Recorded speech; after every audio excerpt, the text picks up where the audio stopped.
নমস্কার বন্ধুরা, রিমিস কিচেনের নতুন একটা পর্বতে তোমাদের সবাইকে স্বাগত জানাই। আজ আমি তোমাদের সাথে শেয়ার করব চিড়ের পোলাও রেসিপি। চিড়ের পোলাও খুবই সুস্বাদু খেতে হয়, আর তোমরা সকাল বিকেলের টিফিন হিসেবেও কিন্তু এই চিড়ের পোলাও খেতে পারো। এই চিড়ের পোলাও তোমরা বাচ্চাদের স্কুল টিফিন বক্সেও কিন্তু দিয়ে দিতে পারো। এটা তৈরি করা খুবই সহজ ও খুব কম সময় লাগে। অনেকেই চিড়ের পোলাও বানাতে গিয়ে পোলাও ঝরঝরে তৈরি করতে পারে না, অনেক সময় গলে যায় বা ডালা পাকিয়ে যায়। আমি আজকে যেভাবে চিড়ের পোলাও তৈরি করে দেখাবো, এভাবে তৈরি করলে চিড়ের পোলাও হবে একদম ঝরঝরে এবং খুব সুস্বাদু। তো চলো দেখে নাও ঝরঝরে চিড়ের পোলাও কী করে তোমরা তৈরি করবে। রেসিপিটা ভালো লাগলে অবশ্যই একটা লাইক করে দিও, এবং যারা নতুন আমার চ্যানেলে এসেছো তারা অবশ্যই চ্যানেলটাকে সাবস্ক্রাইব করে দিয়ে আমার পাশেই থেকো। তো চলো দেখে নিই রেসিপিটা। আমি রেসিপিটা বানানোর জন্য এখানে দেখো চিড়ে নিয়ে নিয়েছি। চিড়েটা আমার এখানে 200 গ্রাম মতন চিড়ে আছে। 1 কাপ মেজারিং কাপে 1 কাপ চিড়ে। চিড়েটা কিন্তু একটু মোটা চিড়ে নিতে হবে, পাতলা চিড়ে নিলে কিন্তু এটা হবে না, তাহলে কিন্তু গলে যাবে। তো এইটা দেখবে যেন এটা মোটা চিড়ে হয়। তো আমি এটা নিয়ে নিয়েছি একটা পাত্রের মধ্যে। এবার এটাকে আমি ভালোভাবে কিন্তু ধুয়ে নেব। চিড়ের মধ্যে অনেক সময় ধুলো নোংরা খুবই থাকে, সেটাকে পরিষ্কার করে নেওয়া উচিত। তো আমি এটাকে ভালোভাবে 2 থেকে 3 বার ভালোভাবে কিন্তু ধুয়ে নেব।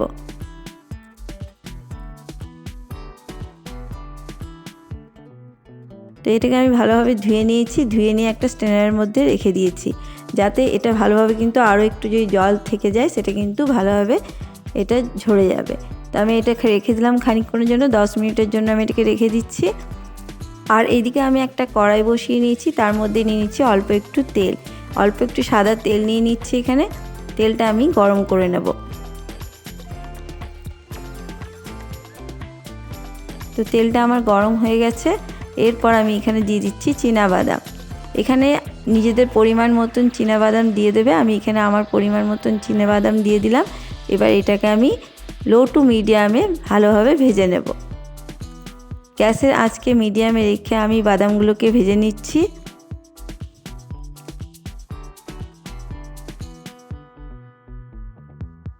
চাইলে কিন্তু এখানে বাদামটাকে কম বেশি করে নিতে পারো। তো দেখো বাদামটা কিন্তু আমার ভাজা হয়ে গেছে। এবার বাদামটাকে আমি তুলে নিচ্ছি। তো সমস্ত বাদাম আমি তুলে নিলাম। এবার যে তেলটা রয়ে গেছে, তেলটার মধ্যে আমি এখানে দিয়ে দিচ্ছি দেখো অল্প একটু কাজু বাদাম এবং অল্প একটু কিশমিশ নিয়ে আমি এটাকেও একটু হালকা ভেজে নেব। খুব বেশি কিন্তু ভাজবো না, জাস্ট 1 মিনিট মতো নাড়াচাড়া করে নিলেই কিন্তু এটা ভাজা হয়ে যাবে। তো দেখো এটাও আমি ভেজে নিয়েছি, এটাকেও তুলে নিচ্ছি। এখানে যদি তোমরা কাজু বাদাম নাও দিতে চাও কোনো অসুবিধা নেই, তাতেও কিন্তু চিড়ের পোলাওটা খুব ভালো তৈরি হবে। আর দেখো এবার তেলটা যে রয়ে গেছে সেই তেলটার মধ্যে আমি দিয়ে দিচ্ছি 1 চামচ মতন গাওয়া ঘি। ঘিটাকে আমি এবার গরম করে নেব ভালো করে। ঘিটা দিলে কিন্তু চিড়ের পোলাও খেতে খুবই ভালো লাগবে। তো ঘিটা অবশ্যই দেওয়ার চেষ্টা করবে, আর যদি না দাও তাতেও কোনো অসুবিধা হবে না। আর এবার ঘিয়ের ওপর আমি দিয়ে দিচ্ছি অল্প একটু মৌরি। মৌরিটাকে আমি হালকাভাবে নাড়াচাড়া করে ভেজে নেব। তোমরা চাইলে কিন্তু এখানে গোটা সর্ষে ফোড়নও দিতে পারো। আমি এখানে মৌরি দিলাম। মৌরিটা দিলে কিন্তু খুবই সুন্দর ফ্লেভার আসবে। তো এরপর আমি কিছু ছোট্ট ছোট্ট করে আলুর টুকরো করে কেটে নিয়েছি, সেই আলুটা আমি এখানে দিয়ে দিলাম। এখানে একটা মিডিয়াম সাইজের আলু আছে, সেটাকে ছোট্ট ছোট করে কেটে রেখেছিলাম। সেটাকে আমি প্রথমে কিন্তু ভেজে নেব। এটাকে আমি হালকাভাবে ভেজে নেব। যেহেতু আলুটা একটু শক্ত হয়, তাই সবজির মধ্যে যে আলুটা শক্ত হয় তাই জন্য আলুটাকে প্রথমেই ভেজে নিতে হবে। আমি আলুটাকে প্রথমে ভেজে নিচ্ছি। হালকাভাবে এটাকে কিন্তু আমি ভেজে নিলাম।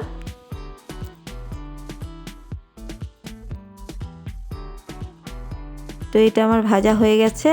এরপর আমি এখানে দিয়ে দিচ্ছি অল্প একটু ফুলকপি। এখন শীতের সময়, এই শীতকালে কিন্তু ফুলকপি বাজারে সবসময় পাওয়া যায়। তো আমার হাতের কাছে ফুলকপি ছিল, সেটা আমি দিয়ে দিলাম। ছোট্ট ছোট করে কেটে নিয়ে আমি ফুলকপি দিয়ে দিচ্ছি। তোমাদের কাছে যদি নাও থাকে এটা ছাড়াই তোমরা করে নেবে, অন্যান্য ভেজিটেবল দিয়েও কিন্তু এটা করে নিতে পারো। তো দেখো আমি এবার এই ফুলকপিটাকেও ভালোভাবে আলুর সাথে নাড়াচাড়া করে হালকা ভেজে নিচ্ছি। তারপর আমি এখানে দিয়ে দিচ্ছি এই ক্যাপসিকাম, এখানে প্রায় একটা ক্যাপসিকাম আছে মিডিয়াম সাইজের, সেটাকেও ছোট্ট ছোট করে লম্বা লম্বা করে কেটে নিয়েছি। ক্যাপসিকামটা শেষেই দেওয়ার চেষ্টা করবে, ক্যাপসিকাম যেহেতু একটু নরম তাই তাড়াতাড়ি গলে যাবে, তাই জন্য একটু পরেই দিলাম। প্রথমে আমি আলু ফুলকপিটা দিয়ে নাড়াচাড়া করে একটু ভাজা ভাজা করে নিলাম, তারপরে ক্যাপসিকামটা দিলাম। এরপর ক্যাপসিকামটাকেও একটু মিশিয়ে নিলাম। তোমরা চাইলে কিন্তু আরও অন্যান্য ভেজিটেবিল এখানে যোগ করতে পারো, গাজর, আরও অনেক কিছু ভেজিটেবিল কিন্তু এখানে যোগ করতে পারো। তো আমি এখানে এবার স্বাদ মতন দিয়ে দিচ্ছি লবণ। প্রথমে আমি লবণটা দিয়ে দিলাম যাতে ভেজিটেবিলটা একটু ভালোভাবে সেদ্ধ হয়ে যাবে, আর অল্প একটু দিয়ে দিচ্ছি হলুদের গুঁড়ো। লবণটা সবজির সাথে দিলে কিন্তু সবজিটা নরম হয়ে যাবে তাড়াতাড়ি, তাই এখনই দিয়ে দিলাম লবণটাকে। এবার ভালোভাবে মিশিয়ে নিচ্ছি লবণ আর হলুদটাকে, অল্প একটু নাড়াচাড়া করে মিশিয়ে নিলাম। এরপর আমি এখানে দিয়ে দিচ্ছি একটা মিডিয়াম সাইজের পেঁয়াজকে ছোট ছোট করে কুচি করে নিয়েছি, সেটা আমি এখানে দিয়ে দিলাম। তোমরা যদি এটাকে পেঁয়াজ ছাড়া বানাতে চাও তাহলে পেঁয়াজটা বাদ দিয়ে দিতে পারো। আর এখানে আমি দেখো দুটো কাঁচা লঙ্কা দিয়েছি, তোমরা ঝালটা কিন্তু কমিয়ে বাড়িয়ে নিতে পারো। আমি অল্পই ঝাল দিলাম, তোমরা চাইলে এখানে বেশি লঙ্কাও দিতে পারো। তো এটা আমি দিয়ে এবার নাড়াচাড়া করে নিচ্ছি ভালোভাবে। তো এটাকেও ভালোভাবে নাড়াচাড়া করে আমি মিশিয়ে নিলাম। এরপর আমি এটাকে ঢাকা দিয়ে প্রায় 5 মিনিট মতন সবজিটাকে সেদ্ধ হতে দেব। তো 5 মিনিট পর আমি ফিরে এলাম, সবজিগুলো কিন্তু অনেকটাই সেদ্ধ হয়ে গেছে এবং ভাজা ভাজা হয়ে গেছে। এটা অনেকটাই নরম হয়ে গেছে, আলু কিন্তু অনেকটাই সেদ্ধ হয়ে গেছে। তোমাদেরকে আমি অবশ্যই দেখিয়ে দিচ্ছি আলুটা সেদ্ধ হয়েছে কিনা, একটা ছুরির সাহায্যে কেটে দেখিয়ে দিচ্ছি। দেখো আলুটা কিন্তু সেদ্ধ হয়ে গেছে, সমস্ত সবজি ভালোভাবে সেদ্ধ হয়ে গেছে। এরপর আমি এখানে দিয়ে দিচ্ছি 3 চামচ মতন চিনি। এই চিনিটাই কিন্তু যথেষ্ট, এর থেকে বেশি চিনি দিলে ভালো লাগবে না। 3 চামচ মতন চিনি দিয়ে দিলাম। চিনিটা দিয়ে ভালোভাবে কিন্তু এটার সাথে মিশিয়ে নিচ্ছি। তো মিশিয়ে নিলাম। এরপর দেখো এখানে আমি যে চিড়েটা রেখেছিলাম, চিড়েটা ভালোভাবে কিন্তু একদম ঝরঝরে হয়ে গেছে, কোনো রকম জল নেই, দেখতেই পাচ্ছ। ঠিক এইভাবে কিন্তু চিড়েটাকে করে নিতে হবে। দেখতেই পাচ্ছ চিড়ে কিন্তু নরম হয়ে গেছে, কিন্তু একদম গলেও যায়নি। তোমাদেরকে আমি টিপে দেখিয়ে দিচ্ছি, খুব একটা কিন্তু গলেও যায়নি, কিন্তু চিড়েটা নরমও হয়েছে। তো এরকম অবস্থাতেই কিন্তু এবার চিড়েটা আমি দিয়ে দিচ্ছি। এগুলো একটু মনে রাখবে, চিড়েটা যেন এরকম অবস্থায় থাকে সেই রকমভাবেই দিতে হবে, চিড়ে যেন একদম গলে না যায়। ভালোভাবে জলটাকে ঝরিয়ে নিতে হবে। এবার চিড়ের সাথে ভালোভাবে ভেজিটেবিলটাকে আমি মিশিয়ে নিলাম একটু।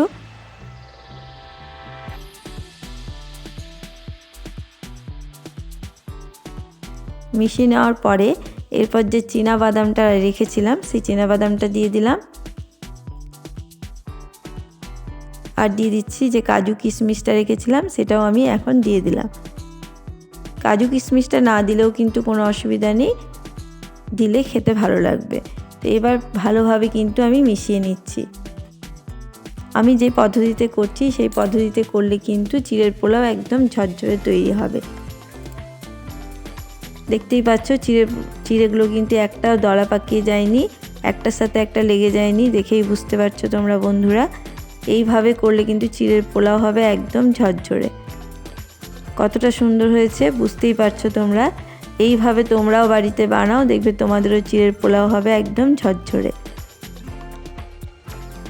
তো এটা অনেকটাই হয়ে গেছে। এরপর আমি জাস্ট শেষে ঢাকা দিয়ে এটাকে আমি 2 মিনিট মতন রেখে দেব, তাহলেই কিন্তু চিড়ের পোলাওটা রেডি হয়ে যাবে। 2 মিনিট পর ফিরে এলাম, দেখো এটা পুরো রেডি হয়ে গেছে, চিড়ের পোলাও আমার পুরো তৈরি হয়ে গেছে। এরপর শেষে আমি একদম দিয়ে দিচ্ছি 1/2 চামচ মতন ঘি। শেষে ঘিটা দিলাম, তাহলে কিন্তু ফ্লেভারটা খুব ভালো লাগবে। তো ঘিটা এবার ভালোভাবে মিশিয়ে নিচ্ছি চিড়ের সাথে, তাহলেই আমার রেডি হয়ে গেল চিড়ের পোলাও। আর কতটা ঝরঝরে হয়েছে দেখে তোমরা বুঝতেই পারছো বন্ধুরা, কোনোটাও কিন্তু গায়ে গায়ে লেগে যায়নি। এই পদ্ধতিতে তোমরাও বানাও, দেখবে তোমাদেরও চিড়ের পোলাও একদম ঝরঝরে তৈরি হবে। তো আমার এই চিড়ের পোলাও রেডি হয়ে গেছে, আমি এটাকে সার্ভ করে নিচ্ছি। দেখো কতটা সুন্দর হয়েছে আর কতটা ঝরঝরে হয়েছে, দেখেই বুঝতে পারবে বন্ধুরা। এই পদ্ধতিতে তোমরাও বানাও, তোমাদেরও চিড়ের পোলাও ঝরঝরে তৈরি হবে। আমার আজকের এই চিড়ের পোলাও রেসিপি তোমাদের কেমন লাগলো অবশ্যই কমেন্ট বক্সে জানাতে ভুলবে না বন্ধুরা। যদি ভালো লাগে অবশ্যই চ্যানেলটাকে সাবস্ক্রাইব করে দিয়ে আমার পাশেই থেকো। যদি কোনো নতুন বন্ধু আমার চ্যানেলে এসে থাকো তাহলে পাশে থাকার অনুরোধ রইল। এরকম চিড়ের পোলাও কিন্তু তোমরা বাচ্চাদের স্কুল টিফিন বক্সে অবশ্যই বানিয়ে দেবে, দেখবে তারা ভালোবেসে খেয়ে নেবে।